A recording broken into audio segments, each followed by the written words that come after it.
Back to the Comic Book Bullies, where nerd is the new bully. I'm your host Leroy with my co-host. This is the Spectacular Eli.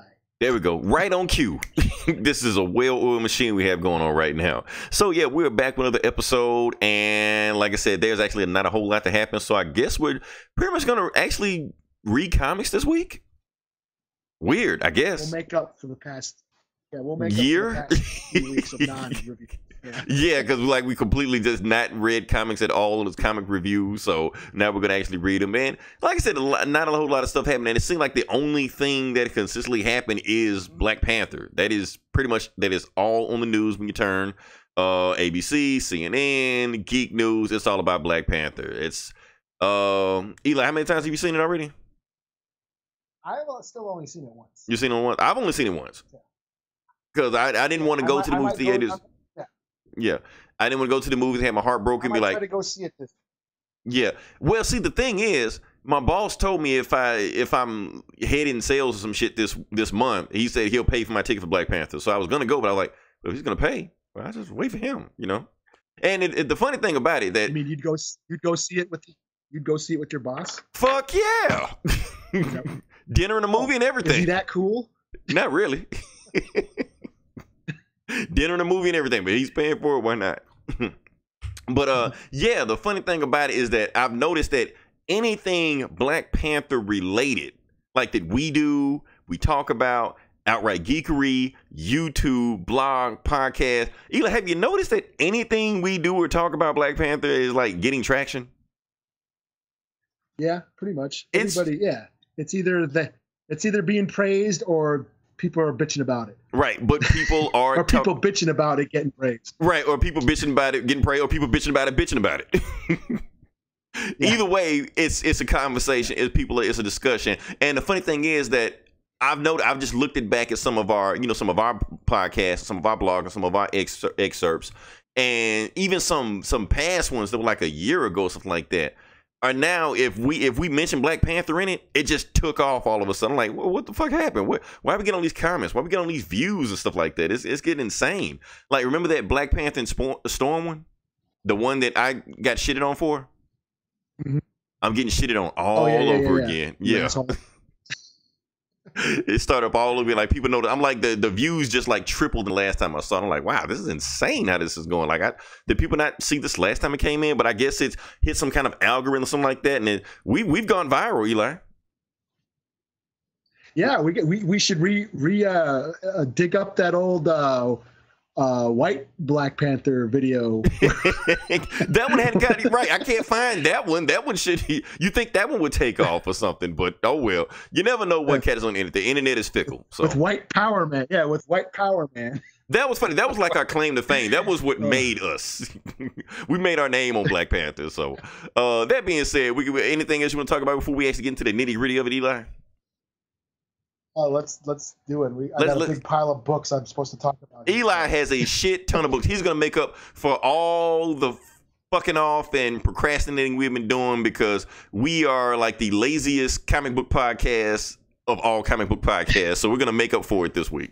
At least try to. Or at least Eli will. I probably. Yeah.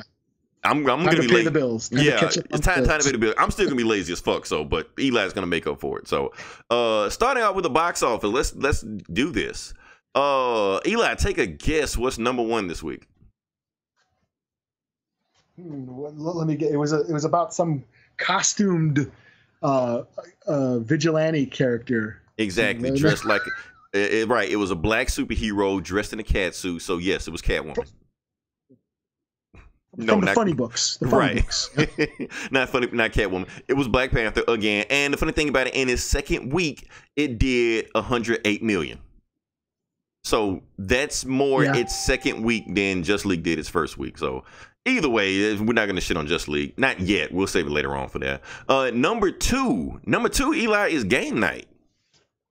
Now, here's the thing. I don't even know what that is. You don't know what Game Night is? I've heard some good things about this movie. Apparently, Game Night is about the Justice Bateman movie. And some chick, Rachel something. I don't know these actors' name. It looks funny. McAdams? I guess. I don't know. Sounds right. Oh, is it a comedy? Yeah. Comedy? Yeah, it's comedy. Yeah, it's supposed to be. I think I just. Okay. Are they like running around like the city at night or something? Yeah, I think it's I've supposed to seen be game something night. like It's supposed to that. be doing like some kind of I don't know, safari or race or looking for something. But it's a game, but it turns out it's not a game. It's actually real. Somebody did die. Some drugs. I don't know, some shit. Anyway, they say it's funny as hell. So I've been hearing a lot of people, a lot of reviews, saying the movie is really good. So I don't know. I want to check it out, but like I said, it's not one of those movies I want to see in the theaters. I'll wait till Amazon Prime, Netflix, or some shit like that. Anyway, number 3, we have Peter Rabbit still hanging in there. Basically, if moms take their kids to go see Black Panther and the seats are too filled, they can't get in there, they take their kids to go see Peter Rabbit. So good for them. Number 4 is Annihilation. Now, here's the thing. Eli, I've been hearing a lot of stuff. Yeah, I've been hearing a lot of stuff about Annihilation. They're saying Annihilation is like really good. Yeah, that's what I heard. Yeah, I have no idea what it's about. I thought it was supposed to be on Netflix. We're gonna talk about Netflix. No, let's talk about Netflix now. All right, look, Netflix is becoming the direct to DVD or direct to VHS for the new millennium. That's what Netflix is becoming. It's like it's becoming a dumping ground for movies that can't make it in the theaters. So remember when I thought it was going to change the game? It was going to be a game changer. It's not. It's just like, remember Canon or whatever that group was back in the DVDs that used to crank out movies left and right and nobody saw and shit. That's when Netflix coming. All them ninja movies. Yeah, all the ninja movies. Jim Cotta and shit, all that stuff. Yeah. That's what. Breaking 2, Electric Boogaloo. Right. Hey, I love that movie. Oh, fun fact: Jean-Claude Van Damme is in that. But, that's what. In Breaking 2. Yes, he's in there. I'm gonna have to watch that again. I'm gonna find that. That was on Netflix like years ago, and I remember watching it again and like having a blast. Like I think so, and I think I saw the scene where he was in. I paused. I was like, "What the fuck? Jean-Claude Van Damme in a breakdancing movie?" I'm like, "Okay." Was he breakdancing, or was he like one of the construction workers tearing down miracles? He was not breakdancing, but he was in the background dancing. Okay. So he was dancing in the movie. 2 black chicks on the side and stuff like that. It was like a brief cameo, but he was in it. So, but yeah, that's what I'm saying. Like Netflix. Yeah, but all right. Remember that movie Cloverfield? Cloverfield, something. Yeah, I didn't watch it. Oh, you didn't see it? Okay. I'm gonna give my review of the movie. It sucked. Okay.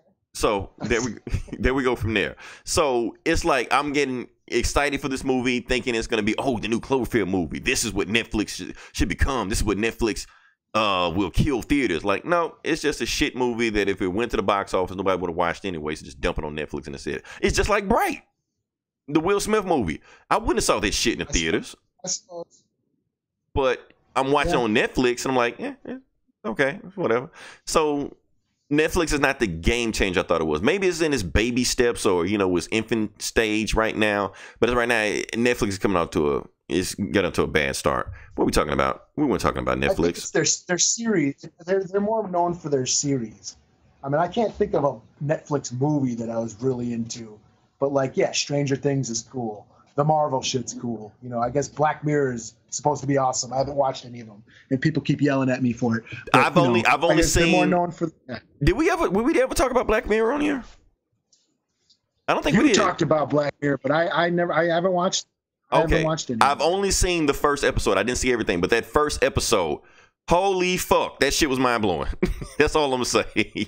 But some people saying the other episodes were even better, but that first episode fucked me up. So yeah, definitely watch Black Mirror if you haven't seen that. But the movies, they fucking suck.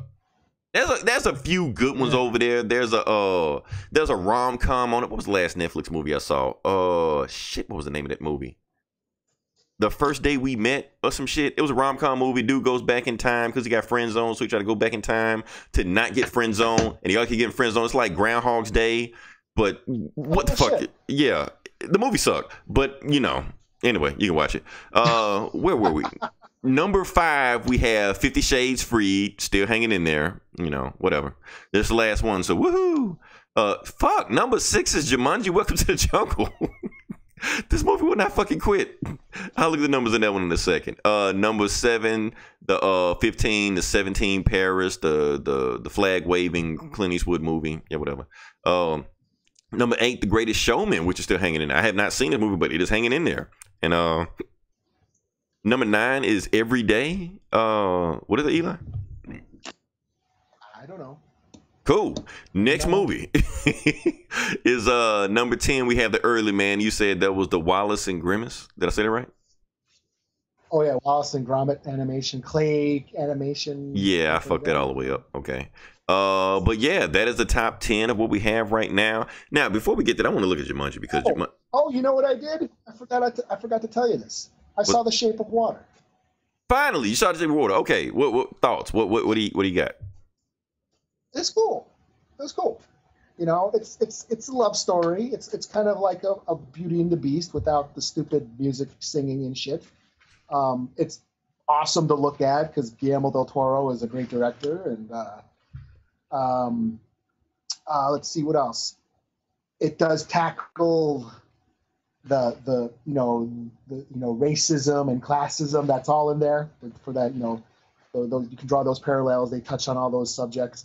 I guess my only gripe is there's no I had a hard time understanding the attraction between these two beings.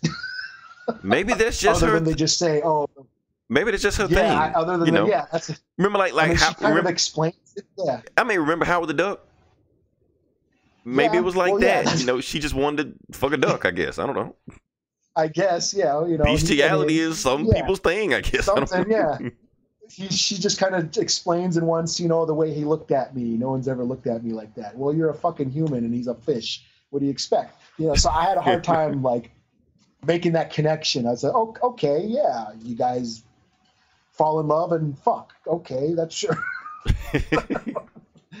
Hey, some people into weird shit, man. We can't explain everything, But yeah, it's cool. It's a really well-made movie. I don't think it'll win Best Picture, but I can see Del Toro getting the director nod. So, but yeah, I was into it.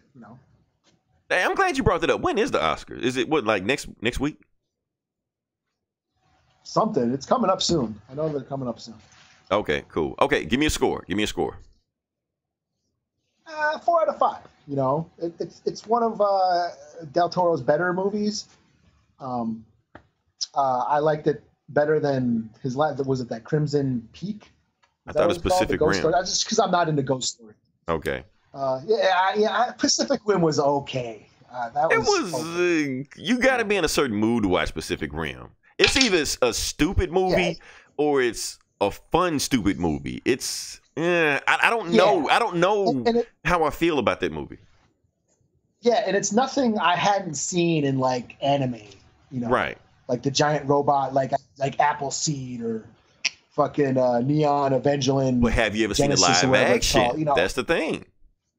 That's kind of the appeal to it. It's basically doing that, making it live action. Yeah.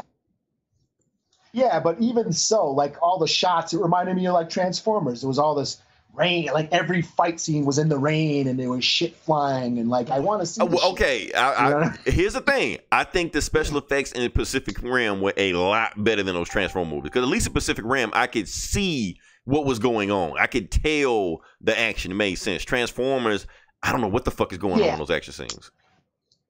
So I can at least deal with that. It's just the rain and debris and.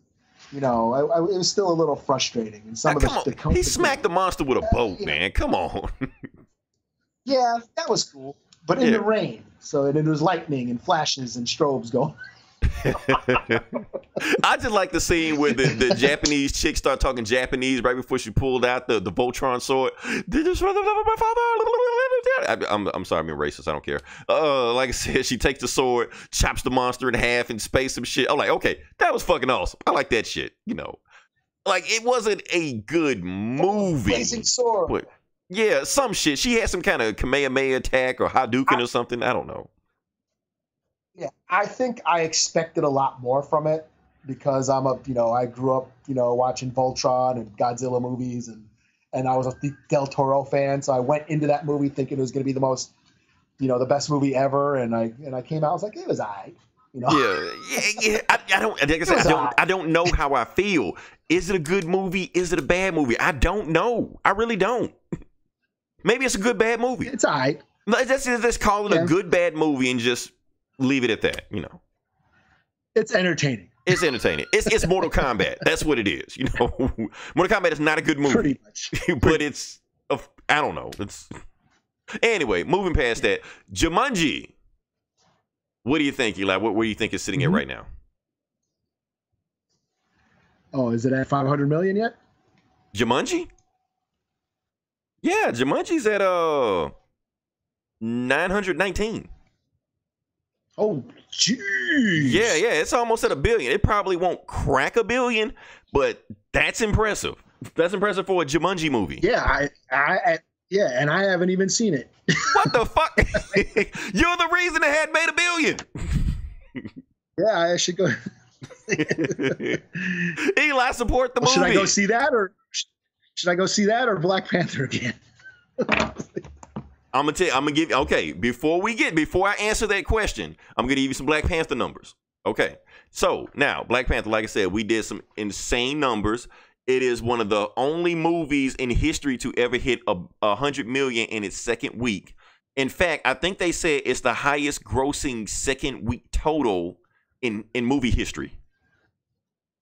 Yeah. Yeah. So it's the same. Yeah, I think it beat that. Like Deadpool was that for like February or something, and it blew that away. Yeah, like Deadpool was the highest it did for February for R-rated movie. Like Black Panther, no, they just did it like second highest period all time, like whatever.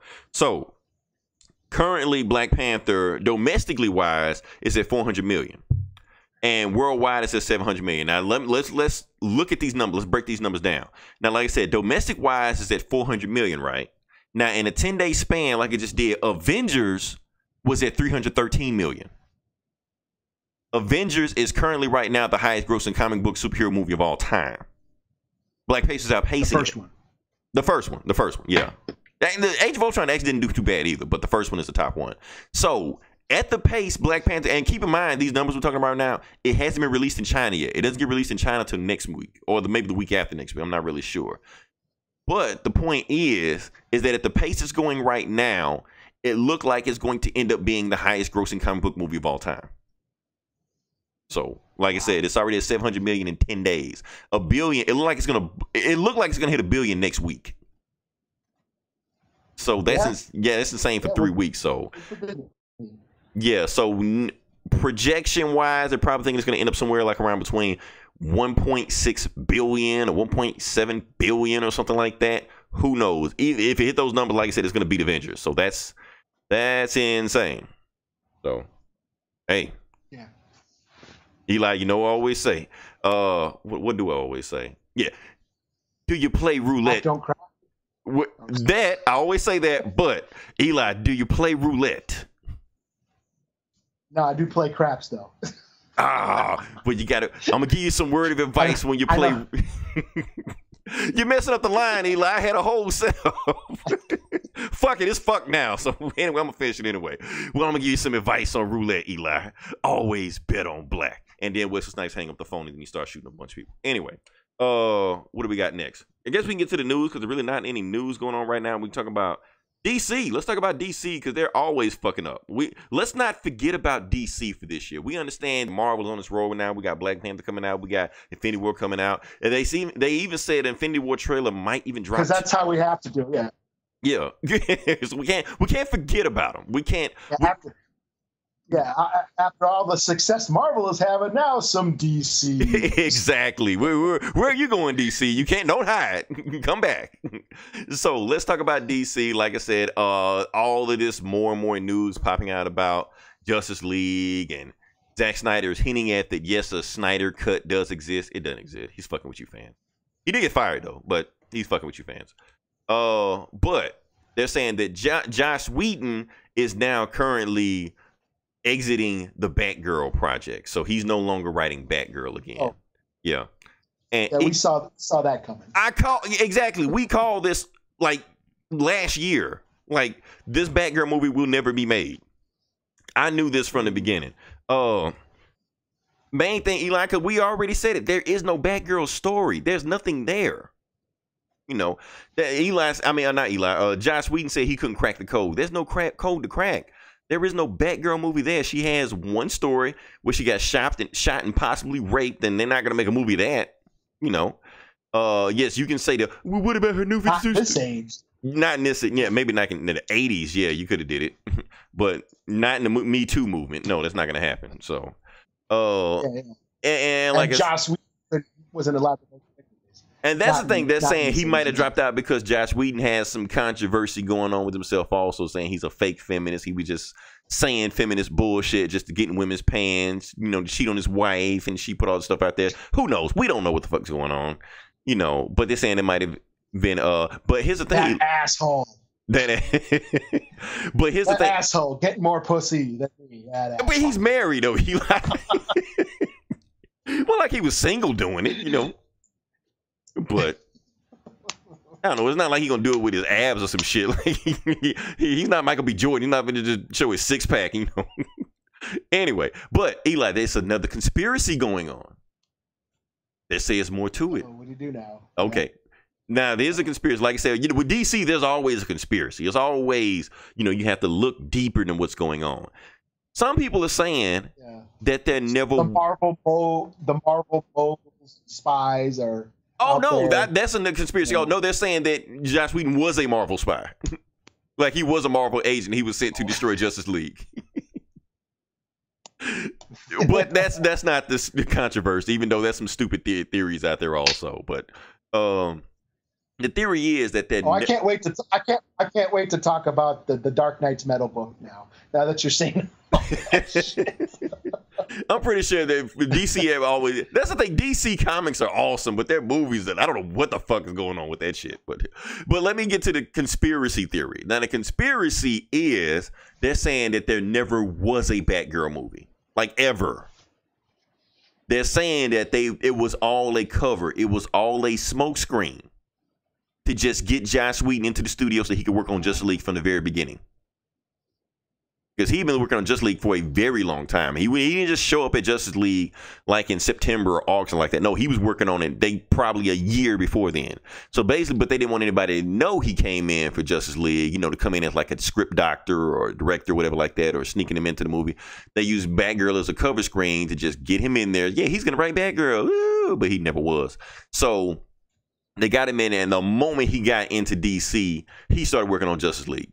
Writing, co-writing, removing this part and changing that part and refilming shit like that, which also led to Zack Snyder, Scott's the good one. Zack Snyder getting fired. You're like, it all comes full circle. So, and it was all the cover. Like I said, we didn't talk about Zack Snyder's whole bullshit thing going on. Probably not gonna talk about it. And what was the purpose of this big elaborate scheme? Well, because they wanted to hide the fact that Joss Whedon was secretly working on Justice League. They wanted to promote it as Zack Snyder's movie. So let me get this straight. So they created a fake Batgirl movie that Joss Whedon was going to direct. Yeah, and right. Just so he could work on. They can fire Zack Snyder. Yep. And he could direct the Justice League. Right, but put Zack Snyder's name on it. But Joss Whedon was a Marvel spy the whole time and purposely made a shitty movie to fuck everything up and destroy the DCEU. And then he jumped out of the plane, the burning plane, with a parachute, and gave a middle finger to Jim Johns. Yeah, he's sitting there in his lair right now, like, excellent. This is all going to according to my design. Like, and then the evil supervillain, like, yeah, he's petting a cat right now. Right. Yeah. With his monocle on and shit. Oh man, these DC fanboys can write a better fan movie. I want that movie. Just make that movie. You know, give me a behind the scenes of the Justice League. I need a behind the scenes movie of Justice League and behind the scenes movies of Fan Four Stick. I need both of those movies. They will be way more entertaining than the movies we actually got. So, that being said, Leela, did you watch any TV? Did I? No, I don't think so. I didn't I'm either. supposed to watch The Walking Dead. New shit's on tonight. Did it come out? Well, that was nothing. I was gonna watch some TV, but nothing came out because of the stupid Winter Olympics was on. So no new show. That too. Yeah, so no new shows came out. Not saying Winter Olympics is stupid, but it is kind of stupid. Honestly, I was watching curling, right? Now, Ryan Goldman was telling me that I need to watch curling. Curling is the best thing. Honestly, when I was watching, I didn't even know it was a game. I thought they were cleaning the ice. So I didn't even know it was a real game. So I didn't know who won. I was like, this is a game. What the fuck is this? Is he a fan of curling? Yeah, he likes curling. Is he seriously into curling, or is he just fucking with you? I don't know. You never know with Ryan. He might have been doing both. I don't know. We can't read sarcasm on exactly. Facebook You can't. So he might have been fucking with me and really like curling at the same time. Yeah, for the guy who says he doesn't like sports and he ain't into. Right. But is he into? Yeah. Who? That's the sport he does watch. Right. He watches curling. Like really into it. So maybe this is another conspiracy. He's setting you up, man. He's setting you up. He's setting me up like I'm gonna become a curling fan so he can sit back and laugh at me like, well, USA came second in curling. Like nobody watches that shit. I'm gonna get the comic book bullies to talk about curling. He got us. Fuck it. Now he's jumping out the burning plane on our podcast, throwing a middle finger at us. Yeah. Oh shit. Just so he can make Instruments Destruction look a better podcast. Okay. Where are we talking? Okay, where are we going with this? Okay, now we're talking about curling. Fuck curling. We're gonna move past that. So it's not cool. So I should give me a rating. Give me what's your score. Okay, I will give curling a 1 out of 5. I don't even know how I don't even know how you win. You know, it's like solitaire. You just play, and I don't know. I mean, you clean the ice past the next guy. I don't know what the fuck is. I need to let me read the rules on curling, and then I tell you what I think about curling. But anyway, past that. Clean ice. Is it clean ice water? Shouldn't that be already clean? I don't know. Whatever. You can have dirty. You can have dirty water. You can have dirty water. I've drank dirty water before. Didn't mean to, but it happens. That being said, rule of the day, folks: drink bottled water. Now we can move past that to the video game section. Now the video game section, we're gonna get into it because how do I tackle this, Eli? Should I just move past this part, or should I tackle it? Well, you're into video games, man. Okay, fuck it. I'm gonna tackle it. Let's just go for it. So Donald J. Trump. Let's just get into it. Oh, that video game. Yeah, that video game.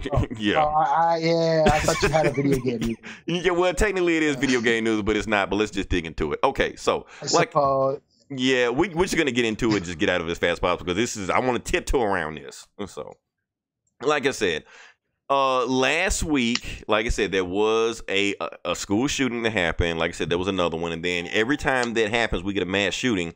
There is always, news reports about it on what we should do, what we shouldn't do, where should we go from next, and everybody has these ideas when it's stuff. And of course, our president, Donald J. Trump, have some interesting ideas.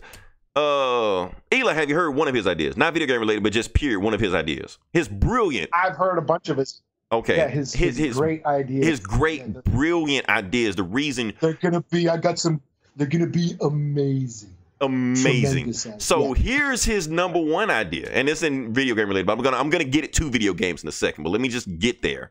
His brilliant idea to help gun control in the schools is to give the teachers guns and arm themselves. Mm-hmm. So and give them a bonus. They do. Like, what the fuck? That's the dumbest shit in the world. You're gonna give a underworked, underpaid teacher a gun with these insane, crazy students out there. Probably not the smartest idea. And then you're still not stopping kids from coming in there. Other idea he wants to do is raise the age on certain guns that shouldn't be on the market anyway. But here's where he really gets it. Okay, like I said, he got all these brilliant ideas about it's everybody's problem. It's everybody's problem except the guns, right? It's people's problem. It's kids' problems. The teacher's problems. The parents' problems. Not the gun problem. don't blame the guns, But here's what he also wants to blame. He's saying another reason, kids are out of control and, we're having these issues, but we're always getting mass shootings in schools is because, guess what? Video games. Yes, Eli, we are back to 1997. We having the same argument over and over. Or the 50s. Oh yeah, well that was comic books then. The comic books was killing people then. And marijuana. Or Elvis and that. Yeah. And marijuana. And all that rock and roll music. Rock and roll music. Marijuana was killing people back then. You smoke marijuana, that's it. Your life is ruined. So that was going on back then.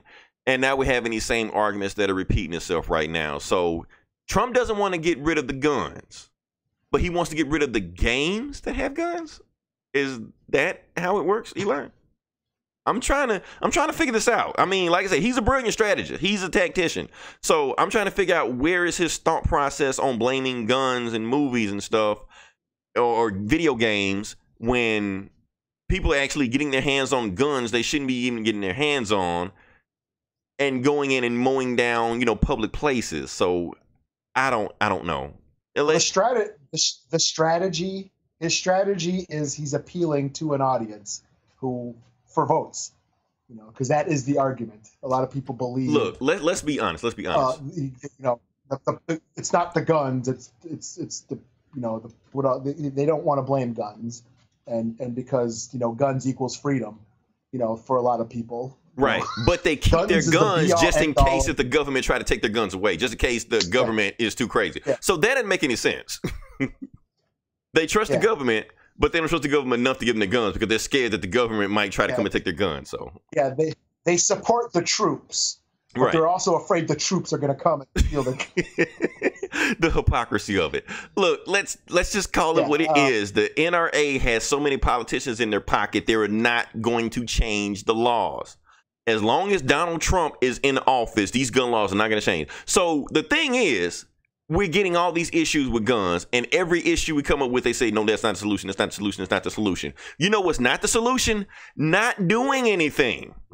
If we just don't do anything, you're going to get more mass shootings. So at least let's try something and then say it doesn't work afterwards. Just like, oh, well, that's not going to work. Let's just not do that. Like, have we tried not doing it? My biggest pet, what my biggest pet peeve about this whole gun debate is it always happens when a mass shooting happens. Now, yes, mass shootings are fucked up and they're a lot more frequent than they used to be. Yeah. And we're having a lot more of them. But every day in the inner city, motherfuckers are getting shot every day. There's probably someone getting shot right as we speak. Yep. So as fucked up as mass shootings are, they're just a small percentage of of gun violence. Most of it just happens every single day. Just people shooting each other in mostly in inner cities, and no one says anything about that. No one addresses any of that shit. So that's what really gets on my nerves about this thing. It's only true when too. a mass shooting happens. Yeah, it's only what's newsworthy, Not to saying that these shootings are bad. They're bad, but at the same time, they go after something that's newsworthy. Yeah. A guy shoots somebody in the hood, that's not newsworthy. It's not, Unless a cop shoots him, then it's newsworthy. And it sucks because these are all gun-related,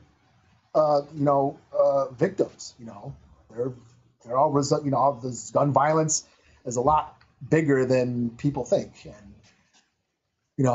and it just gets swept under the rug, and Well, do we still want to? How long are we gonna talk about this? I'm done. Getting bummed out. I'm done. Yeah, let's. I didn't want to talk about it that long anyway. Honestly, I didn't think. Let's talk about the Punisher now. Let's take our minds off these politics. Stop calling me a Nazi. Oh, that's an inside joke. Never mind. Yeah, we can move past that. Let's like I said, do something. Anything is better than nothing. So like I said, we can move past that. How are we gonna do this, Eli? We're actually gonna talk about the comic books part of it, where we actually talk about the part that get the bills paid. Eli got a shitload of books. I have barely shit to talk about. So how we gonna do this, Eli? You want to go first? Do I talk first? How we do this? What books do you have? Do you have any DC books? Fuck no. I should, but I don't. Okay. Should I just tackle DC real quick, like really quick? Cool. Okay, you can go with DC first. We'll just get DC because I got a big pile here. Yeah. Let's see. What should I talk about? Should I talk about that Dark Knights Rising Wild Hunt? Yeah. Because I just didn't know the book was out, but I mean, especially if it's relevant to the story. I mean, it should be because the Justice League actually take out one of the Dark Knights in this book. Oh, cool. Okay. Yeah. That's how you know the story's about to wrap up. This is, yeah. This is really just a wild story. It starts out with the Detective Chimp. Oh, cool. Hell yeah. I love Detective Chimp. Yeah. So it goes to his backstory and basically kind of goes, it's a prologue of him, you know, kind of coming to be and then figuring things out and basically trying to solve this pickle that everybody's in of the dark multiverse taking over everything. And then of course we have the Flash and Raven and they're on this like ship that's the sound, and this is the thing that's kind of that I found a little strange. It turns out that is it the multiverse or the metals are on a basically on a signal of sound or something. Okay. It's really wild. This is really weird. This is getting like way over my head. And there's a note that you have to play or something, and that's what Detective Chimp figures out. You know, that there's these notes to combat the sound of the dark multiverse. I don't know. It's really wild shit. At some point, the Red Death guy, the Flash, Bat Flash, or whatever. The Bat Flash guy comes. They take him out, but then, like a few pages later, the Batman Who Laughs is like, "Oh, they took out the Red Flash or the Red Death. Everything's going according to plan." Oh wow! Okay. And right there, they kind of lost me. Right there, I'm like, seriously? Like how this is like how many billions of years plan? Right. Well, this is Batman. It's prep time. This is all these multiverses, like all these billions of schemes that have put into play, and he's finally like, excellent. They took out the Red Death, and I was just like, you know what? I think they're kind of losing me now. As cool as the story was at the beginning, it just seems like they're just trying to wrap it up real quick now because we got one more issue. Yeah. And At this point, it's like, wow. The stories feel like it's overstayed its welcome. It does. Yeah, it's like all the stuff I wanted to see is like I haven't. Like, oh, cool, they're gonna fight one of the Dark Knights now, and it's like one page fight. I was hoping to see battles and war and we got one issue left. What can they do in one issue to wow me? You know?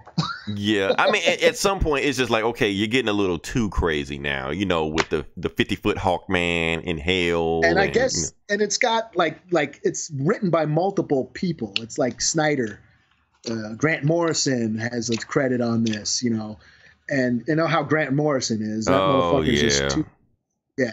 So it's got a lot of that stuff all over it. Just weird shit going on, and it's like, I kind of felt, it kind of made me feel like when I was like in high school and I started getting tired of superhero comics. Right, because they get right. This whole book reads like a '90s book. I was like, damn, okay, you know, because at the time I just started getting bored of stuff. I was like, okay, the Hulk's a gangster in Vegas, right? Magneto's in space. You know, right? It wasn't a story; it was just more sales gimmicks. That's all it was, you know. Yeah. The Punisher's teaming up with a vampire now. Right? He's Frankenstein, and you know. Yeah, and I'm you know what? I'm gonna start reading alien comics and Star Wars shit, and that's kind of what I did. And this book kind of like made me feel like, damn, this is just way too much shit going over my head, and I'm like, yeah, I just wanted to see stuff. Like, yeah, because it's all like planets and universes colliding and shit. I just want to see Men in tights punching each other, man. And the thing was, at the beginning, even when we first read it, there really wasn't much of a story there. It was just like shit happening. Just like, ooh, watch how much crazy shit we can do. Look at these crazy characters. And it was cool first, but now we're like so many tie-ins and so many books in it. Like, okay, you still throwing more crazy shit at us, you know? Yeah, there was all this build-up to this really cool idea. Yeah. And we really don't even know where the story, how it's going to end, like where it's going. It's just more crazy shit happening. You know, you think on the last episodes, we'd be like, okay, this is what's going to happen. No, it just still feel like more crazy shit's happening. So I don't know how they're going to wrap this up. They might just say, oh, we're done. Everybody leaves. And that's it. So I don't know. That's because we got all these new books and these new books coming out. We got us that are supposedly set up after all this shit happens. Right. So. DC Spider-Man, DC Fantastic Four, DC Hulk, DC Black Widow. Like, we're original. You know, whatever. I mean, I give it a 3 out of 5. I mean, it continues the story, but not much happens. I mean, you know, it goes deep into DC lore, like the Detective Chimp, and there's the Challenges of the Unknown are there. Yeah. You know, all that shit. And I'm, you know me, I'm not a big DC fan as far as like the universe goes. But the thing is, the Challenges of the Unknown, they're the Fantastic Four without powers. So it's like, what's the point? It's just dudes. Yeah, it's, I don't know. And that's another thing. So. There's like a 53rd universe now that's all animals or something. Because they're all chimps or something? I don't know. Hey, I blame it on Grant Morrison. Oh, man. Just keep Grant Morrison. Right. But, I mean, he created the 50 universes and shit like that. So, as crazy as it is, he's the only person allowed to add another universe. But, I mean, you said 52. Leave it at 52, you know. And the thing is, like in the universe, he has a roadmap of every single universe, like all 50 of them. Like, this one is Nazi universe, this one is the other universe, this one is Flip universe, this one movie universe, all that shit. So let him have. So like basically the last page of this book is there's a chimp Batman, a chimp Superman, a chimp Aquaman. Oh my fuck. You know what I mean? Oh shit. So and there's one more issue now. One more issue. Where they fight a planet of Wonder Women. of apes. It's going to be a universe of the multiverse of apes. Oh, come on, DC. Anyway, DC is still doing good with this Dark Knight Metal shit is overstated as welcome. Okay, can I go my book now? Sure. Okay, I'm trying to see how I'm going to tackle this. Okay, so the next book I'm going to do, and I really didn't want to, but I almost had to do it. I'm going to review Black Panther Annual #1. Now, I know I can hear the groan in your voice, Eli, but I got some good news for you. It's not written by Ta-Nehisi Coates. Oh, no shit. Nah, he is nowhere near this book. Okay. Matter of fact, the funny thing about it, notice that I said it's Black Panther Annual 1. Black Panther's been around for 50 years, right? Never had an annual. So this is his first annual. Now, let me break down the background of the story. Like, the annual is written by three writers, but it's not like that messy shit you just talked about with Dark Knight Metal. It's 3 different stories in the book. It's 3 different stories, and the first story is written by Christopher Priest, you know, one of the greatest Black Panther writers. The other story is by Don McGregor, who wrote the Jungle Action Panther's Fury. They say it's like Marvel's first graphic novel ever, which, you know, is the story that invented Killmonger. So he's the second book. And then the third book is Reggie Hudlin. So these 3 guys are pretty much considered the 3 greatest Black Panther writers alive. You know, not counting Dwayne McDuffie, who passed back in 2011. But that's why, you know, was he one of the Milestone guys? Yes. McDuffie, yeah, he created Milestone. Okay. Yeah, but he wrote a Fantastic Four book, and the first thing he did when he wrote Fantastic Four was put Storm and Black Panther on it. So fuck Mr. Fantastic, put Storm on there. So that's what it is. So you got, like I said, you got Priest, you got McGregor, and you got Hudlin, and they're writing the stories. Basically, the story feel like a continuation of the stories they were written. I'll give you an example. Okay. First story was Chris Priest run, and the thing is, each book pretty much has the characters that they introduce, the characters they use, stuff like that. So Chris Priest run basically starts with the same narration, with Everett K. Ross, because the story was always narrated by him in his books. So the same way with him, he's about a crazy story how a shark kind of attacked him and he got kidnapped, something like that. But and he's talking to the CIA because basically they want to know what they think that Black Panther is behind, a murder. Basically what happened is that the U.S. government found out that Wakanda has the cure for global warming, but they won't give it to anybody. They're just leaving it there. But the thing is, in Coast Run and stuff like that, they're saying that Wakanda is changing their governmental structure. So now they said they're open for talks, to talk to people to give them the cure for global warming, so we won't all burn them, shit like that. But they said the guy that they sent, he ends up dead. So they're like, okay, well, obviously Black Panther must have something to do with it. Ace Ross is saying Black Panther didn't kill that guy. I don't know who killed that guy, but I haven't talked to Black Panther in years. I don't have shit to do with it. I'm no longer his sidekick. I'm out of it, But he goes telling the story about what happened and how he got to the point where he is now. Basically, Agent Ross, before he got there, was kidnapped. He was kidnapped by the White Wolf. Like I said, if you watch the Black Panther movie, you know the name of it. But basically, what White Wolf is Black Panther's white adopted brother that is the leader of the Dogs of War. He's Black Panther's Loki, basically. That's the easiest way to explain him. He kidnaps Ross. He tells Ross, because the thing was, White Wolf killed that guy, and he asks, where is the global warming cure? Because I want it for myself. I don't want Wakanda to have it. I want Black Panther to have it. I want it for myself. And Ross is like, I don't know what you're talking about. I don't have it.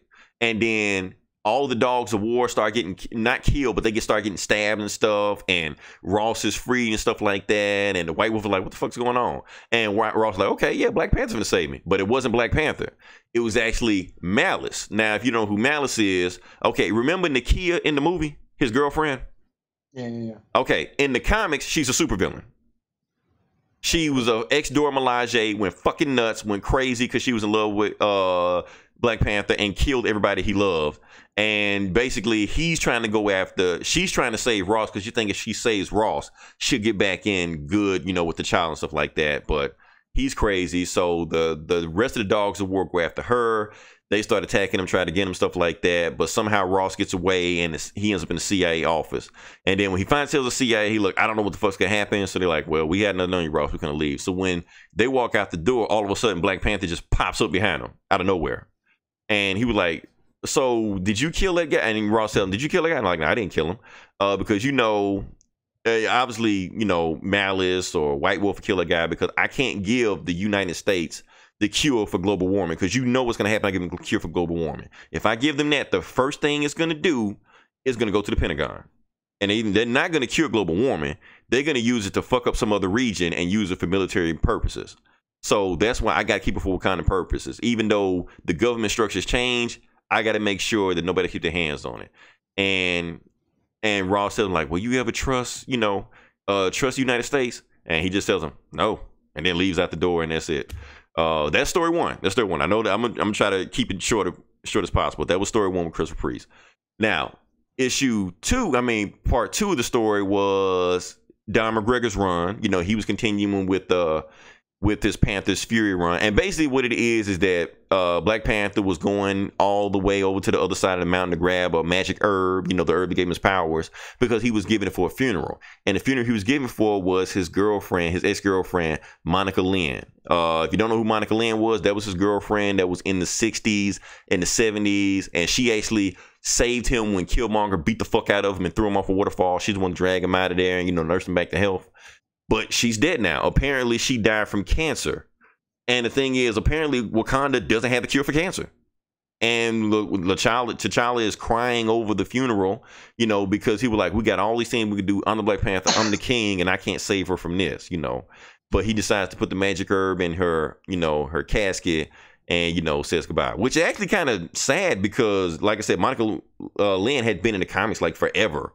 And now apparently she's killed off. So for no reason, So that's cool. Now, the last story is actually pretty interesting. Like I said, the last story is written by Reggie Hudlin.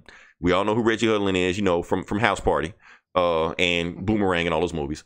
So apparently he's writing, his story is called Black to the Future. And it's in the future where T'Challa is walking with his granddaughter. And his granddaughter's telling me, Granddad, tell me how you took over the world.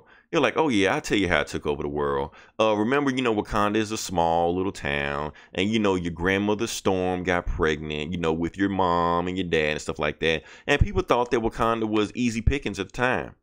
No, they weren't. And then it showed a picture of Dr. Doom is dead. So like, yeah, Dr. Doom tried to attack us, we killed him. And we made sure he didn't come back. So they got Dr. Doom's head, or not head, but like his helmet in his trophy room and shit like that. So then after that, me and Storm had all these kids, and all our kids started getting mutant powers. So since they had mutant powers, some people started to come for our kids, like Magneto, trying to take Black Panther Storm kids, and they had to kill him too. So then they showed Magneto's helmet in the trophy room also. So once we took out Doom and we took out Magneto, now the United States government and everybody in the world finally knows how powerful Wakanda really is. So what we did is that we didn't attack them. What we did is that we continued Professor X dream, and we put mutant schools in every single continent. So what happened was every school who put those mutants in, they worship us because we helped them get started. Not only that, when Namor got attacked by the U.S. government and Atlantis got destroyed, he made a peace treaty with T'Challa, and he moved all of Atlantis into Wakanda also. So Atlantis moved to Africa. And Namor saw how happy T'Challa was with Storm. He wanted to get married. So he started marrying like one of the black chicks in Wakanda and started having black kids. Starts having black mutant Atlanteans. So they combined their resources like Wakanda and Atlantis, and they basically became a superpower that took over the world. And their kids married, to make a peace treaty so Wakanda and Atlantis won't attack each other. So now they have black Atlantean, mutant, Wakandan, powerhouses all over the country. And then the granddaughter is like, that's a funny story, Dad. And then one of his grandkids fly over there and take the granddaughter like, hey, Aunt Shuri wants to meet your cousins, and they fly off, stuff like that. And then while they fly off, T'Challa starts talking to the past ancestors of the Black Panther tribe and legion, stuff like that, talking to them like that. It's the calm before the storm. It's going to be time for war again. And T'Challa just tells, I appreciate y'all, but I can't do it again. I can't go through war because war costs too much. And then you see another trophy in there is Iron Man's helmet. Yeah, and that's how the story ends. I'm like, oh shit. Okay. So that's cool. Yeah, so it was really cool because, like I said, these three writers, they were doing continuations of their runs because they all did different runs with Black Panther. And like Agent Ross was in Priest's run, Storm got married in Hudlin's run, Killmonger Monica Lynn was in McGregor's run. So it felt like three different stories, three different characters, but it kept in the style of their story. So I thought it was awesome. It just felt good to read a good Black Panther story again. Because like I said, Coates it's like you swimming through quicksand reading his shit. This was fun to read. This was a fun Black Panther book to read. So it was cool. So yeah, the art style was cool and everything. I give it a 4.5 out of 5. I can't give it higher than it because all these stories, they're not going to be in continuity. It was just some shit they were just telling. Other than the Monica Lynn story, which actually pretty sad. If they kill her, that's kind of, but they haven't used her in like 10 years. So it's like, why not kill her? So yeah, that's all I got with that. So, okay, all right. Well, I can blaze through the rest of this DC shit real quick. Cool. I got Batman number 41. Okay, that's after the Wonder Woman one, right? Yep. So Poison Ivy has taken over the world, and Batman's got to do some shit about it.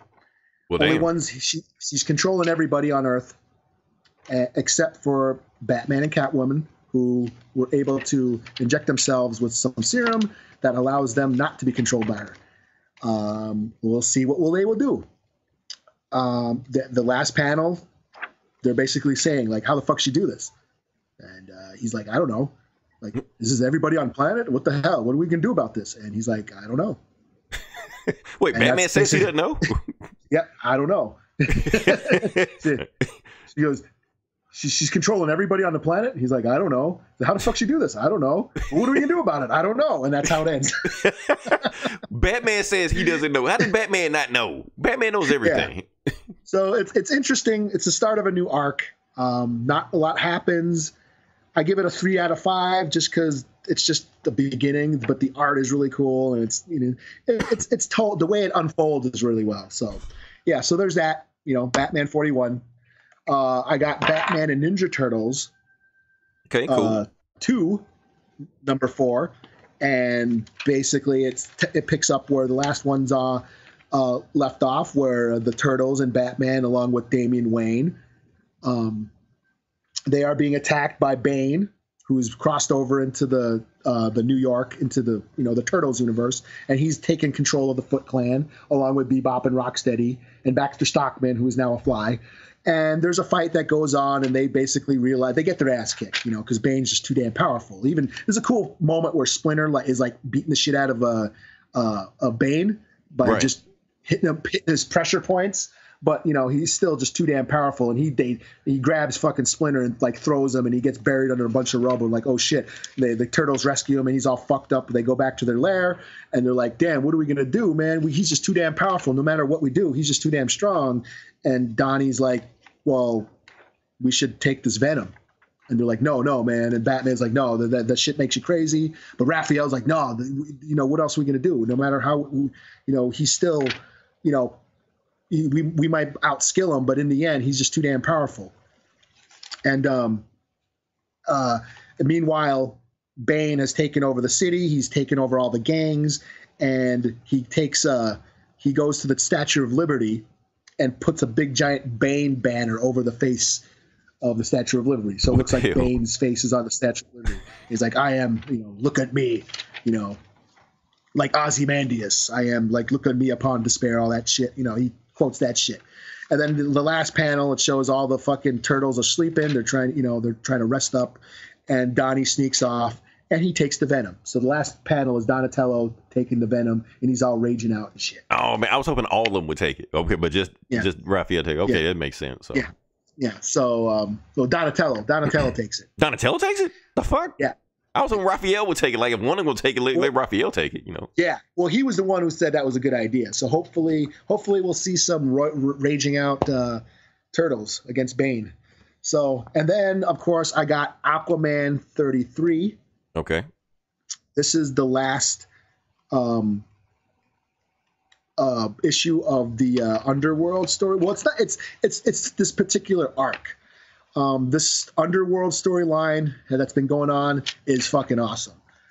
Basically, Orin Wrath has usurped the throne from Aquaman, attacked the throne, left him for dead, and banished Mira to the surface world, and then put a wall, this force field, over Atlantis, so no one could get in and no one could get out. So he built a wall around Atlantis. No one's allowed in. It's gonna be huge. Yeah, and he's basically taking over Atlantis, and all the pure, of course, it's all pure bloods. Are the only ones that will be citizens. All the the mixed races of the underworld and the underclass. There's like this, they call it the third or the ninth trident or whatever, which is like the ghetto of Atlantis. They're like way down in the trenches, and they're all like mutants, not pure blood Atlanteans. They look like crabs and monsters. King Shark shows up. He's got a gang down there.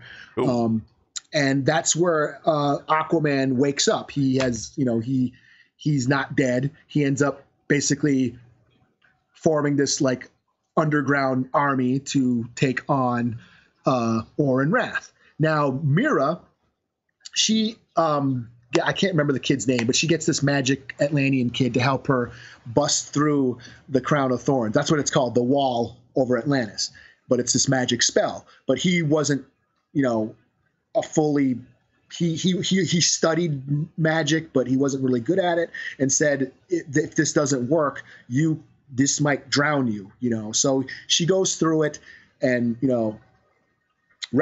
basically tells everybody that Arthur's alive, and goes to the sisterhood, and they said, okay, if you're still alive, we're gonna make you queen, So Mira's going to be queen. The problem is the magic spell didn't work. Now she's suffocating, and she needs to get back up to the surface. But the crown of thorns, this wall is still up.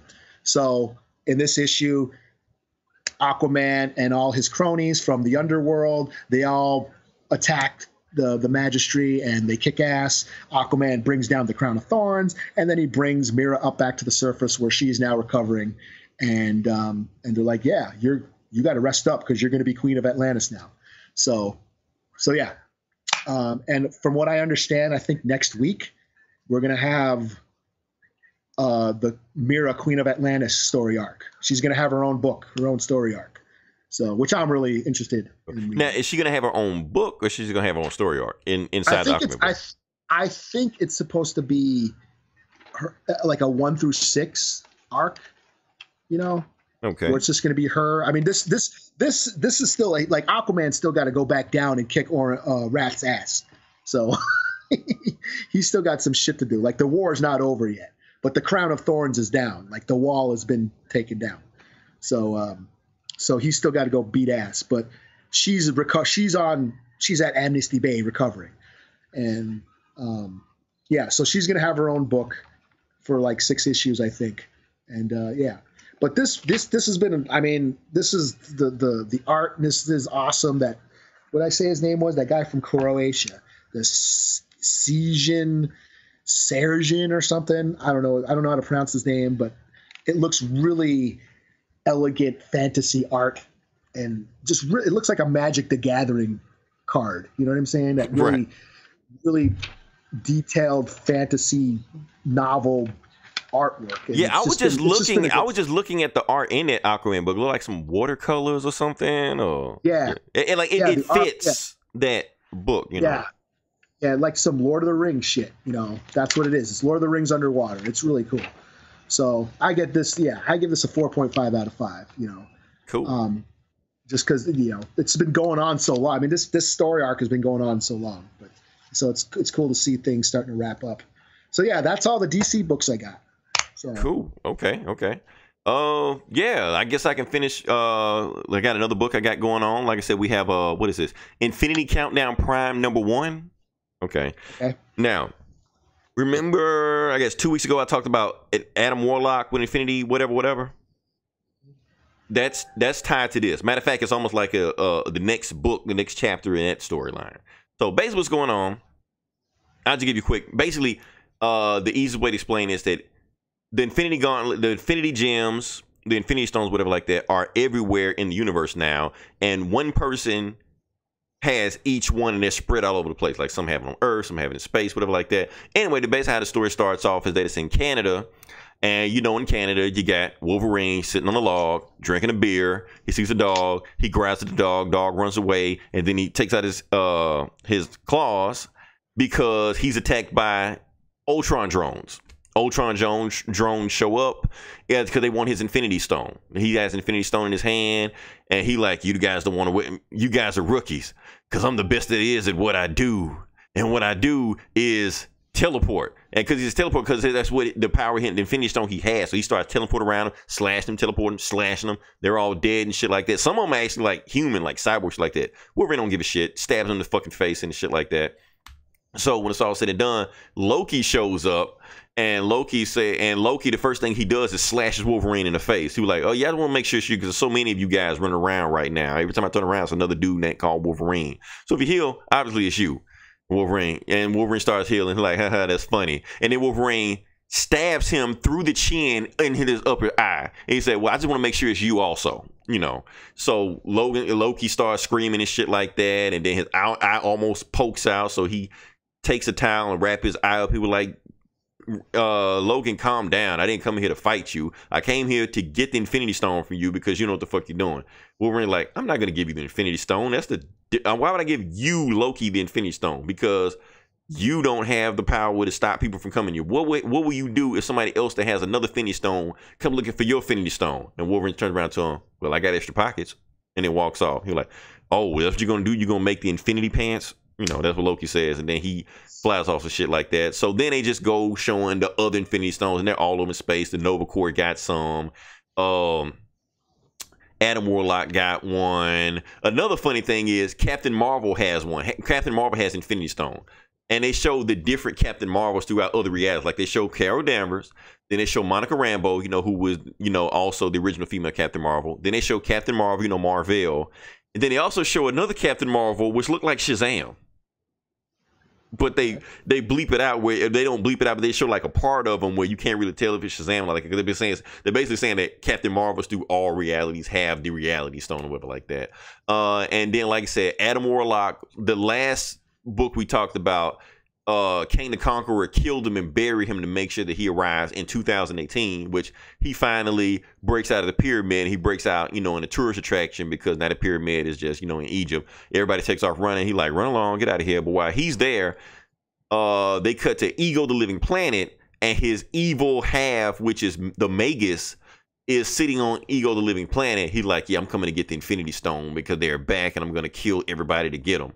Before he can do that, Ultron punches his hand through his chest, kills Magus right there. But the thing is, this Ultron is not just Ultron, it's Hank Pym / Ultron. It's Pymtron. They combine into one person. So Ultron or Pymtron, whatever you want to, after he pulls his hand out of Magus' chest, picks up the Infinity Stone, and like, the world is mine, the universe is mine, I'm gonna get all the Infinity Stones, something like that. But while he's holding Infinity Stone, you can see inside of it, and Hank Pym is inside of the Infinity Stone he's holding. Obviously, he's trapped his soul inside of the Soul Stone he's holding. While he's in the Soul Stone, he meets this old lady that's also in there, and the old lady is Gamora, I guess. And Gamora said, welcome, Hank Pym. Now it's time for you to regain your soul because you're going to be here forever. And that's how the book ends. So, yeah. Overall, what do I think about the book? It was cool watching Wolverine do Wolverine shit. I didn't think I would miss that. I thought I'd be tired of that, but I missed that. Like, okay, give me that. Cool. The Infinity Stones going around, you had little Easter egg and stuff like that, like Shazam popping up in a Marvel book, and the Power Stone is an actual planet. That's why the Nova Corps coming out. So they changed, and that's what Loki was trying to tell him. Like, remember that this Marvel universe has been rebooted. Marvel didn't like to advertise that, but this is a reboot. This is not the same universe as been before. That's why the Infinity Stones are different from the Infinity Gems that we grew up with. So they changed all this stuff up. But yeah, overall, I give the book a 3.5 out of 5. I was not looking for another Infinity storyline because we read like a shit ton of them. But I like what it's going. Like, if you give the stone to different people and they're at war with each other, I'm interested. So, and plus, it's the writer from the Uncanny Avengers book. And Eli, that Uncanny Avengers book was awesome. That first run when they had with it, that shit was awesome. So that's why I'm enjoying this shit right now. So yeah, 3.5 out of 5. You got another book you want to review? I can go over the two Punishers. Cool, go for it. Okay, I kept Punisher War Machine 221. Quite simple. It's still continuing the storyline. Punisher's out in Russia or Croatia or whatever the hell, over there somewhere, mopping up a mess that Nick Fury has been trying to cover up because one of his S.H.I.E.L.D. operation, when S.H.I.E.L.D. fell because of the shit that Captain America did, because of Secret Empire, right? Because of that shit, a bunch of rogue states have now taken over secret S.H.I.E.L.D. hideouts and taking their technology and shit. So he gets Punisher to go over there and mop them up because they're dictators and assholes and, being warlords and shit. So he Punisher has a War Machine armor, goes there and starts kicking ass. Now this book, he just goes around and he's basically Jason Voorhees in this book. Going after the list of lieutenants, trying to find this general that's, and he's going around killing every guy's, in really gruesome ways. It's really cool. Just seeing Punisher shit. Only he's got a War Machine armor now.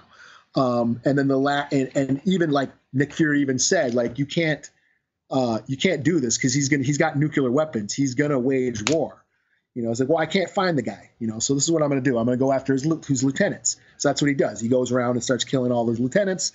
And then the last panel is or the last page is, Fury saying, Frank, we got a problem. The general just broadcast live and saying and it's basically the terrorist known as the Punisher has been waging war on my country. If he does not vacate immediately, we will be forced to use nuclear weapons. And then the last panel is this Punisher in the War Machine armor flying out into the sky. See, I told you he'd come out of hiding. So I'm like, hell yeah. So cool. Four out of 5. That was just, Punisher doing Punisher shit. Cool. Now, Punisher Platoon number 6. Garth Ennis, back on the book, who is writing about Punisher or Frank Castle's first tour in Vietnam. And it's structured as this writer of this novel. He's writing a book about, the Punisher, and he's interviewing the guys from his platoon. And basically, they got in the last issue, they talked about this battle in the swamp where they got ambushed, and the Punisher was attacked by this female sniper who swore revenge on Frank Castle. And they stabbed the shit out of each other. This is a pretty gruesome fight. But Punisher does end up killing her. And there's this really awesome moment where one of the guys in the platoon, he's like laying there injured. And they're like, what did he say? He saw the fight. He saw the fight between the sniper and the Punisher, and they just shank each other up. And he ends up like breaking her back, and he gets on top of her, and he says something to her, and they're like, well, what did he say? And the guy's like, I don't know, but I'll tell you this, it's none of our business. And it was just like, yeah, because like this is all personal, whatever they had between them. So it sort of feeds into what becomes of the Punisher, and the rest of the book is just basically them saying goodbye, like, because no one died. Like Punisher's platoon, he never lost a guy in that platoon. So they talk about how they all like left, and they all got to spend the rest of their tour in the hospital because a lot of them were injured, and they get to leave. And they're saying, I don't know what became of him, but I know that the guy we knew there he looked out for us. Like there was some honor to him. There was before he became this murdering, vigilante, there was this drive, this great qualities about him, basically, So like all I know about Frank Castle is what he did in the war for us, which is he'll always be cool to me. So that's basically how it ends, is them basically talking good about him, what a great guy he was, and determination and all that stuff. But it's still there's a lot of social commentary in this. It basically talks about the war in Vietnam and that whole era of the 60s and the civil rights movement and all that stuff, and how all that turbulent time basically gave way to laws they passed, like the civil rights laws and all that, and outlawing segregation in the South, and all those laws that were passed during that time. All that stuff is now coming back into the fold now. Like those problems still exist, Right. So it really puts that into perspective. Like, wow, even though we got all these laws and people still are the same. Nothing's really changed in all these years. So. Yeah, it's funny. Same stuff they were talking about. We just talked about a conversation like earlier, the conversation we've been having 20 years, 10 years, and we're going to have it after we're gone also, another 20 years or 10 years from now also. Yeah. So yeah, crazy. All right. Oh, did you give a score? That's 4.5 out of 5. It's really sad that this book, because this has been a great book. I mean, I say when the trade comes out, I say read it because it's just a good story. Very raw, and it's just Cool. Because it wasn't just you. I've heard other people say good things about this book also. So yeah. If you're a Punisher fan, it goes into his character, and I've heard that they're supposed to make another. Like Garth Ennis is supposed to write like every tour he's in Vietnam. Like there's going to be another story where it's his second tour. So we're slowly building up to where he becomes the Punisher. Right. So those seeds. Pretty awesome. Okay. Shoot, it's back on me. Yeah. Okay. All right. Let me see what book we have. Okay. Next book I have, and I got to do this again. Avengers 681. So, like I said, this is part of the No Surrender storyline they have going on, which is going to run like a 50 million issues, and they've consolidated all the Avengers book into one book now. So, just going to keep going on with the story. Like I said, last time we talked about this, remember Human Torch died, supposedly, or so they thought he died. So Rogue was like, fuck this, I'm tired of taking orders from them because people ain't listening to me. I'm gonna go and I'm gonna take the fight directly to them. So she takes a bunch of Avengers with her. They don't listen to shit Sunspot had to say. They don't listen to shit Falcon has to say. They just do what Rogue says. And Rogue goes in there, takes no prisoners. She finds one of the Black Order, grabs his fucking face, sucks all the life out of him, then punches her hand through his chest. Like, and then the rest of the Avengers are like, what the fuck? Like, yeah, Rogue is tired of playing with people. But the thing is, when she does that, remember that when she only took all her the Black Order powers, she took his mind and memories also. So now she knows what the fuck is going on. She knows that the Grandmaster and the Challenger have brought these guys to Earth. They teleported Earth to another place in space so they have this game just so they can fight over who's going to win. And if whatever team is winning, they're going to throw the Earth away like it's nothing, So she tells them, okay, we know the plan. They're going after this pyramid. Whatever you do, stop them from getting the pyramid. Because they get the pyramid, they win, But something happens. One of the lethal legions or one of them get the pyramid anyway. And, so now they're up.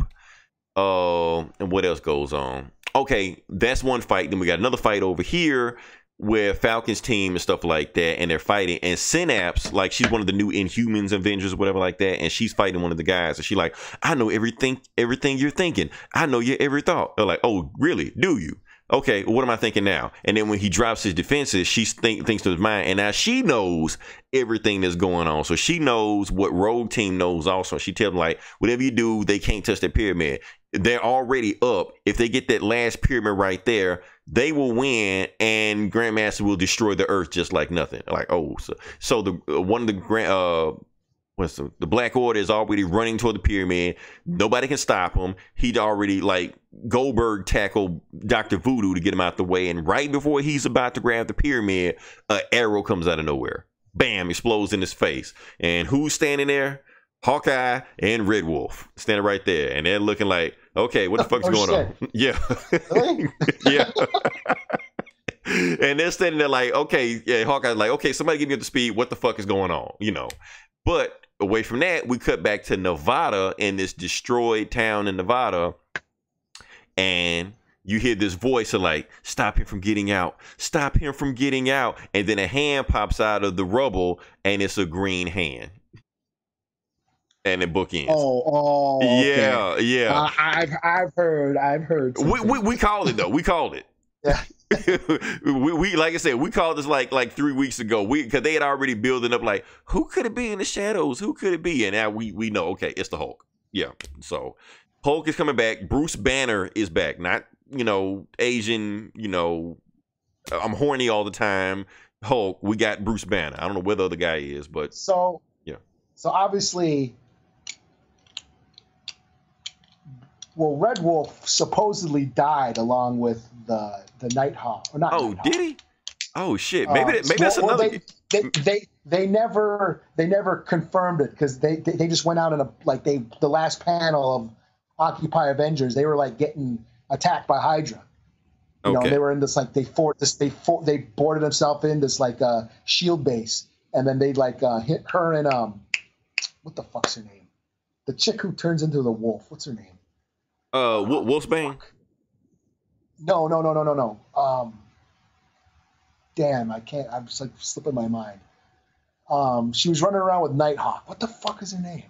Fuck. Anyways, they run out as attacking. You know, they're like, let's go. Like you know, they're gonna go out in a blaze of glory, and they just run out with their guns blazing, and then the book just ends. So it never showed them dying, but it gave the impression that they were going out. Oh, it showed the impression that both of them were gonna die. Gotcha. Yeah. Okay. So they never really said what happened. So obviously, Red Wolf must have survived. Yeah, I mean, because I was reading the book even when I started reading this No Surrender. Like, I got all these Avengers popping up. I'm sitting here like, okay, where the fuck is Hawkeye at? Because they even mentioned him in there, but now they finally show them showing up, And because obviously they weren't with the team at the time, but now they're here, helping out. So Nightshade, that's her name. Nightshade. Yeah, Queen of the Werewolves. She was a black chick.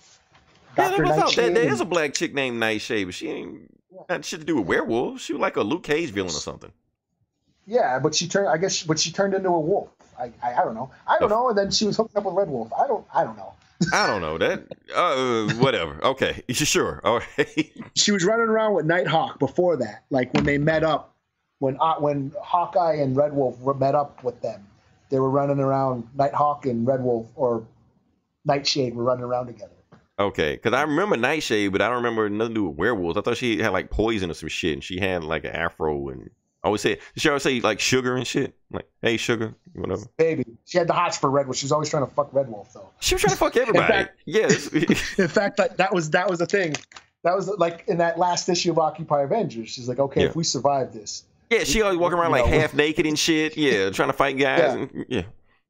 I don't remember the werewolf shit, but maybe that's some new shit. I don't know. Whatever. Okay, but yeah, I get the book 3.5 out of 5. Like I said, it's passable entertainment. Most of the book was just them fighting all day, and honestly, you give me a comic book with dudes beating the shit out of people, you'll get it. You'll get a pass from me. It's passable entertainment, so whatever. Artwork's good, whatever. Hulk is there, so yeah. And Marvel's still trying to pretend that Red Wolf's cool. Yeah, he was really cool standing behind Hawkeye while he was looking all badass and shit. Not really doing shit. He was just there. Yeah. Oh, man. Pretending, yeah. I know. Black Panther has got everybody hyped about diversity and representation. I want to talk about that. I want to talk about that. Okay, look. Wait, before we do that, do you have any more books?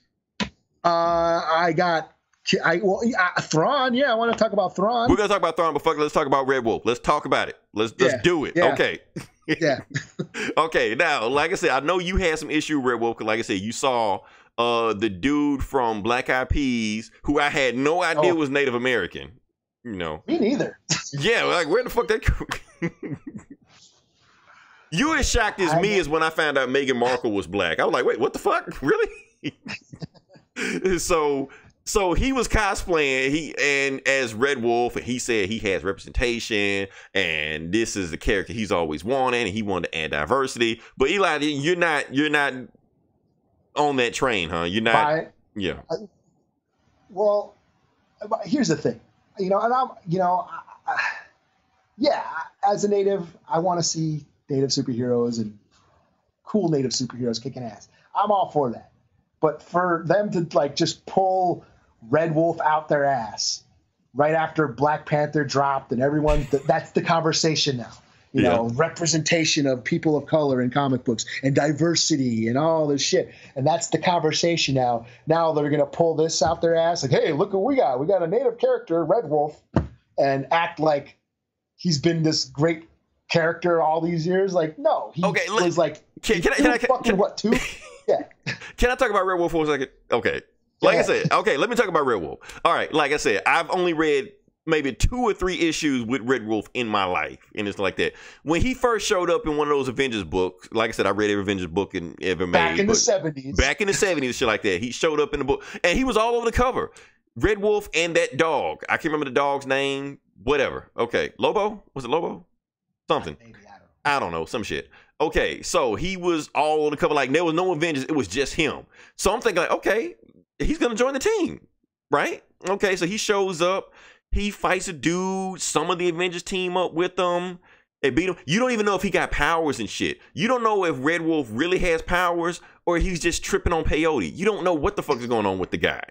He just has his telepathic dog and he's running around. And I'm like, but at the same time, he seemed like a cool character. I'm like, okay, he's going to join the team. Nope. 2 issues later, he completely disappears.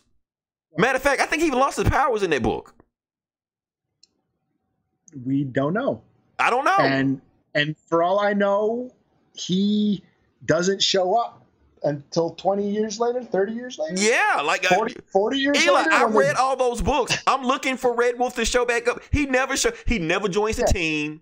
He never shows back up. He never pops up anywhere. Like, So I'm like, what the point? What was the point of that? Because usually when the Avengers show a dude like that or a chick like that, they usually join the team like a book later or 5 books later or something. He disappeared. They never showed him again. Yeah, until they brought him back a couple years ago for that shitty run that sucked and got canceled. Right. But that's what I'm saying. But that's when he actually officially joined the team. He never became an Avengers member in the Avengers book. Like even when they list like okay, you know how you ever seen those lists where they name every Avengers ever? I've seen a few that be like IGN made us like that. They don't list him. Like they'll skip over all of it. They'll go like Beast joined in the 70s, Moondragon, Iceman, no Red Wolf.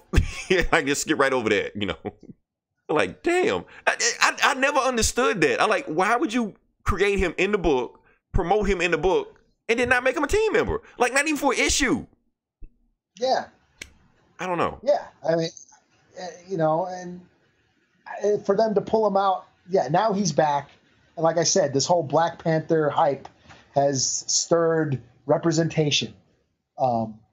And here we are.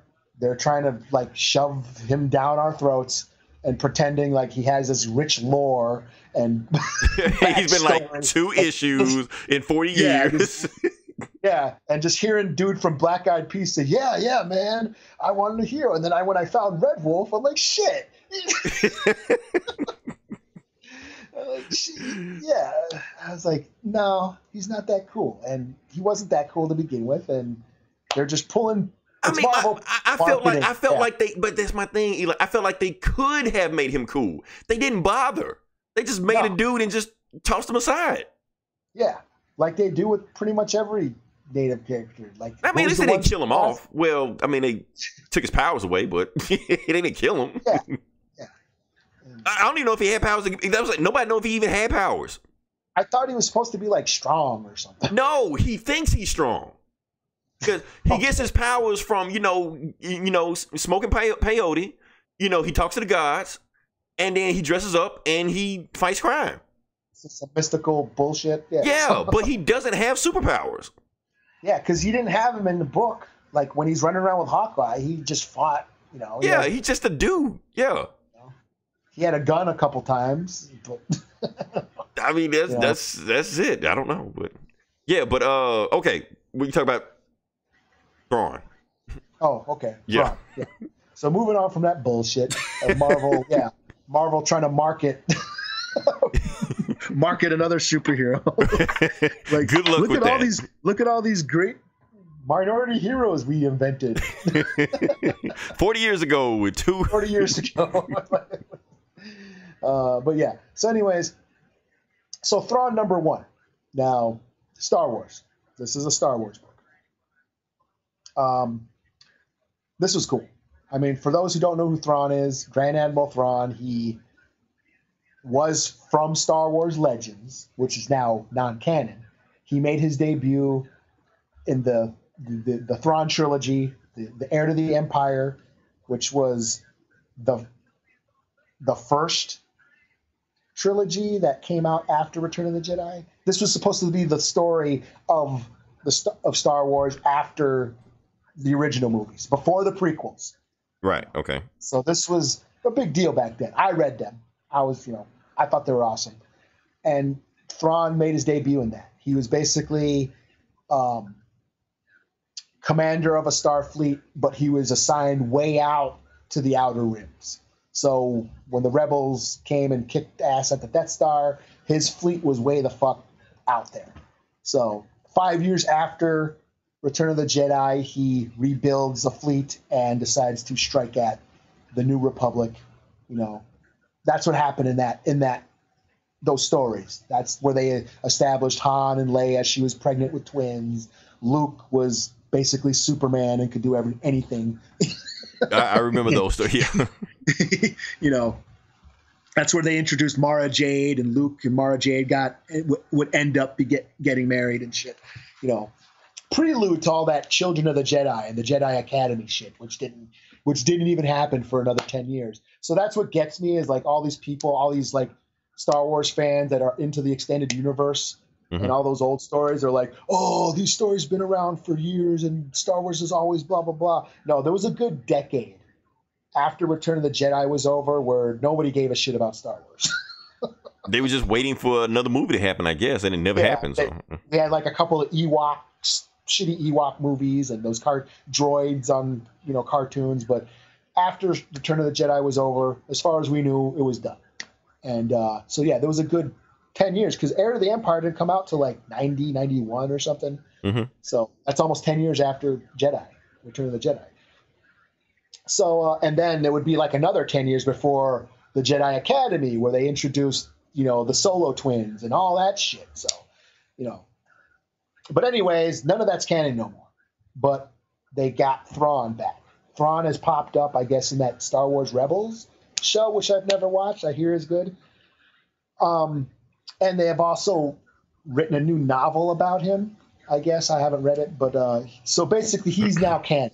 Thrawn has now become canon in this new Star Wars universe, the new Star Wars shit we have now. Cool. And they made so they made a comic, and it starts out awesome. I guess he's from his tribe or his people. He's from this like warrior tribe or warrior race of aliens way out on the outer rims and stuff, and he was like exiled from his people, and basically he like the Empire are stationed on this planet, this jungle planet, and he single-handedly like takes them out like Rambo, like what, the planet? The woods the Empire, the like the army base. He takes out, he ambushes stormtroopers and gets grenades and blows shit up and basically purposely gets himself captured because he wants to learn about the Empire and learn about ruling and shit. And he ends up meeting Palpatine. They bring him to Palpatine, and he's like, yeah, I knew who Anakin Skywalker was. I guess Anakin and Thrawn met at some point during the Clone Wars.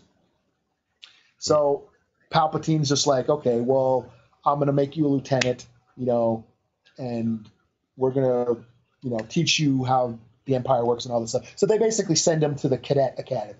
And because he's an outsider, because he's an alien, he's being treated, poorly. There's like, racism, towards aliens and shit. So it's basically this first issue is him dealing with all the asshole cadets of the Empire in the Empire Academy. The school boys or whatever. They're not school boys. It's like military academy, and they're fucking with them, and he like outsmarts them. He sets them up, and he ends up graduating, and he gets they station him to this new awesome spaceship. So that's the first issue. So it's just really cool to see him, how he started out, where he's from, because it starts out he's just like got long hair. He's blue. He's like a blue alien, but he's got this long ass hair. So cool. Okay. Yeah. So I give it a 4 out of 5. It's really fun. It's really fun. It kind of makes me want to go read that book just to learn more about him. I wish we got to know more about his people, and because they keep referring to they were a great warrior race and all that shit. So I like to learn more about it, I guess. Now, do you remember that Clone War cartoon? Not the CGI one, but the actual cartoon one before. Cartoon one. Yeah, he was in that one. Was he? Yeah, he was. That's what the first time I heard him. I was like, that dude looked pretty badass. Who the fuck is this? But then I go online and everybody's freaking the fuck out. Oh, Thor! Like, who the fuck is? Okay, whatever. But he looked like a badass. He was whooping ass in that cartoon. So I'm like, cool. So technically, he was canon then. And then they recanonized him. So I guess he's an awesome kid. I don't really know much about him, but he seemed like an awesome character. They keep bringing him back. So, and these Star Wars canon like Disney, they can do whatever the fuck they want to do. They just cherry pick. And honestly, they're cherry picking from the EU, just like Disney cherry picks the movies from the comics. Like, they don't adapt the comics. They cherry pick what they like. The same shit. So I don't know why. Star Wars fans get pissed off when Marvel fans are cool with it. Same shit. That's what I think. I don't know. Any more books? I'm tapped out. I got nothing. Yeah, I guess we can. Yeah, I think we ran a lot. Yeah, I think we got an epic one here. So Yeah. When nothing happened and we went forever. we went forever. Like, imagine if something actually did happen, you know. And we didn't talk about we did talk about Panther, but not really. So anyway, like I said, if you listen this long, and I don't know how, but I'm glad you hung in there. Definitely like, share, and subscribe. Listen to all our 50 million other podcasts we have on there. Like I said, you go to Outright Geekery, click podcast, you will see all the list of them.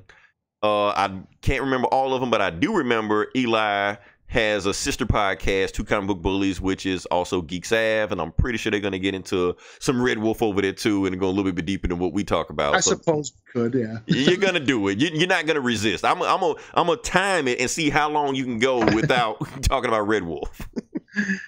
But yeah, like I said, definitely check us out next week. Until then, it's Leroy. It's Eli. And we will talk to you same bully time, same bully channel. Cool. And that is also the end of the Twitch stream. If you listen this long, good job. So cool. Yeah, that was 140. We're at 143, but I don't think we started for like maybe 7-8 minutes. So fuck. We're still up there though. It's still up there. It's still up there because wow, yeah, that was. I mean, because we had so many books we had to get through, so fuck it. Good thing we kept the other parts short. Those were hardly in a 3-hour podcast or something. So, oh damn! And I forgot all about Old Man Hawkeye. I just pulled.